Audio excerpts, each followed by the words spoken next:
আমার নবীর উপর একবার দুরূদ পাঠ করবে, আমার আল্লাহ বলেন ওই ব্যক্তিকে আমি 10টা রহমত নাজিল করব। কয়টা রহমত?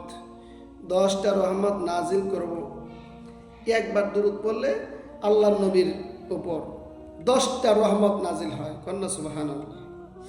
ভাইয়ের আমার, আল্লাহ নবীর দুরূদ যদি একবার পড়া হয়, ওই ব্যক্তির উপর 10টা রহমত নাজিল হয়। একটা রহমত হইলে সারাদিন সুন্দরভাবে চলা যায়।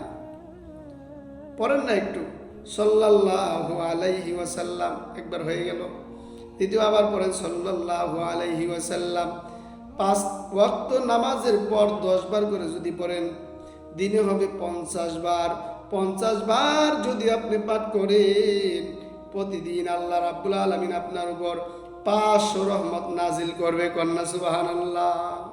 একটা রহমত হইলে সারাদিন চলা যায়। এজন্য ভাইরা আমার, বেশি বেশি দুরূদ পড়বেন। যাদের ঘুম আসে না, বিছানায় শুয়ে রয়েছেন, ঘুম আসে না, ঘুমের ট্যাবলেট খেয়েও কাজ হয় না, ওই সমস্ত ব্যক্তিরা ওযু করবেন। ওযু কইরা ডাইন কাতে ঘুমাইবেন। ডাইন কাতে শুইয়া সমস্ত আমল শেষ করিয়া চোখ বুজিয়া সাল্লাল্লাহু আলাইহি ওয়াসাল্লাম পাঠ করতে থাকবেন। চোখ বুঝা বুঝা কি করবেন? সাল্লাল্লাহু আলাইহি ওয়াসাল্লাম পাঠ করবেন। দেখবেন 100 বার পড়া লাগবে না, 50 বার যাইতেও হবে না। এর আগেই আপনার ঘুম চলে আসছে।